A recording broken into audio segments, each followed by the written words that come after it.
Hello guys, आज हम लोग क्लास 11th के पॉलिटिकल साइंस चैप्टर न्यायपालिका से ऑब्जेक्टिव एमसीक्यू क्वेश्चन को देखेंगे। चलिए वीडियो को शुरू करते हैं। फर्स्ट क्वेश्चन है, सर्वोच्च न्यायालय के न्यायाधीशों की अवकाश आयु बढ़ने का अधिकार किसे है? तो संसद को है। सर्वोच्च न्यायालय सुप्रीम कोर्ट जिसको बोलते हैं। Option number D is the right answer. Question number 2, उच्च न्यायालय के न्यायाधीशों को अवकाश आयु कितनी है? 62 वर्ष। क्वेश्चन नंबर 3, भारत के सर्वोच्च एवं उच्च न्यायालय में न्यायाधीशों की नियुक्ति कौन करता है? तो option number A is the right answer, राष्ट्रपति। क्वेश्चन नंबर 4, संविधान की व्याख्या का अंतिम अधिकार किसे प्राप्त है? सर्वोच्च न्यायालय को।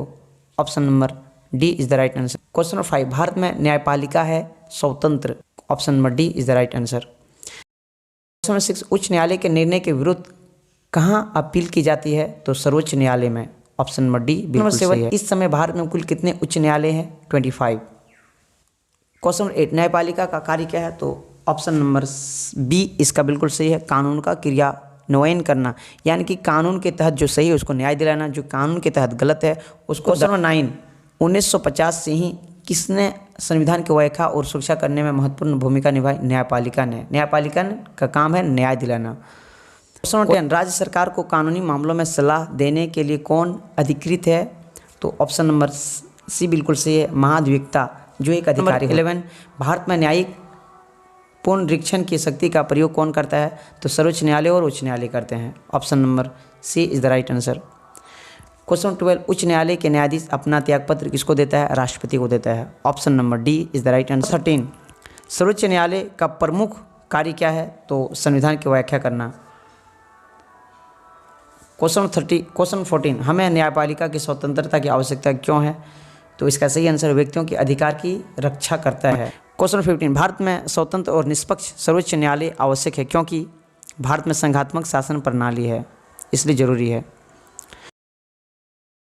क्वेश्चन 16, जो न्यायपालिका की स्वतंत्रता नहीं है, क्या नहीं है? तो न्यायपालिका का अपना कानून होना चाहिए, ये नहीं। क्वेश्चन 17, न्यायाधीशों के चयन का श्रेष्ठ तरीका क्या है? कार्यपालिका द्वारा नियुक्ति। Option number A is the right answer. Question 18, कानून के शासन का क्या अर्थ है? तो सभी ही एक कानून के अधीन होते हैं, बिल्कुल सही है। सरकार के कौन से अंग कानून बनाने के लिए सक्षम है? विधायिका। 20, शासन के कितने अंग हैं, यानी सरकार के कितने अंग हैं? विधायिका, कार्यपालिका, न्यायपालिका, 3 अंग है। जो कानून बना सकते हैं विधायिका, कानून को लागू करते हैं कार्यपालिका, और कानून को न्याय दिलाते कानून के तहत रहकर न्यायपालिका। तो तीनों जरूरी है, सरकार के 3 अंग है, विधायिका, कार्यपालिका, न्यायपालिका। क्वेश्चन 21, राष्ट्रपति का चुनाव कितने वर्ष में होते हैं? 5 वर्ष में होते हैं। प्रधानमंत्री का भी चुनाव 5 वर्ष में होते हैं।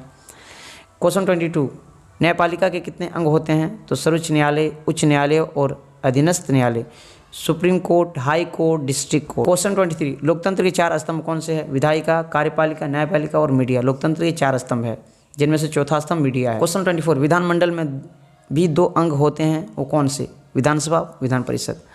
क्वेश्चन 25, लोकसभा का सदस्य बनने के लिए न्यूनतम आयु कितनी होनी चाहिए? 25 वर्ष होना चाहिए। और योग्यता क्या होना चाहिए? भारत का नागरिक होना चाहिए। क्वेश्चन 26, राज्यसभा सदस्य बनने के लिए न्यूनतम आयु 30 वर्ष होना चाहिए, जबकि लोकसभा में 25 वर्ष होना चाहिए और राज्यसभा में 30 वर्ष होना चाहिए। क्वेश्चन 27, राज्यसभा का सदस्य बनने के लिए क्या योग्यता होनी चाहिए? फर्स्ट में भारत का नागरिक होना चाहिए, सेकंड में आयु कम से कम 30 वर्ष होना चाहिए, और थर्ड में मानसिक रूप से स्वस्थ होना चाहिए, कोई पगला नहीं होना चाहिए। क्वेश्चन 28, प्रधानमंत्री के चुनाव लड़ने के लिए न्यूनतम आयु कितनी होना चाहिए? इसका नीचे कमेंट बॉक्स में आप आंसर दीजिए। क्वेश्चन 29, संविधान के अनुसार देश का पहला नागरिक कौन होते हैं? इसका भी आंसर नीचे कमेंट बॉक्स में दीजिए। क्वेश्चन 30, नगर न्यायपालिका का मुख्य कार्य क्या है? अगर आप वीडियो को विदाउट स्किप देखेंगे तो बिल्कुल आसानी से इन तीनों का आंसर आप देख सकते हैं। आई होप ये वीडियो पसंद आई होगी, और कार्यपालिका, विधायिका, न्यायपालिका तीनों चैप्टर आपको प्लेलिस्ट में मिल जाएंगे। आई होप कि ये वीडियो पसंद आई होगी, तो इस वीडियो को लाइक कीजिए, शेयर कीजिए। मिलते हैं किसी नए वीडियो में नए टॉपिक के साथ, तब तक के लिए खुश रहिए और खुशियाँ बांटते रहिए, पढ़िए और आगे बढ़ते रहिए।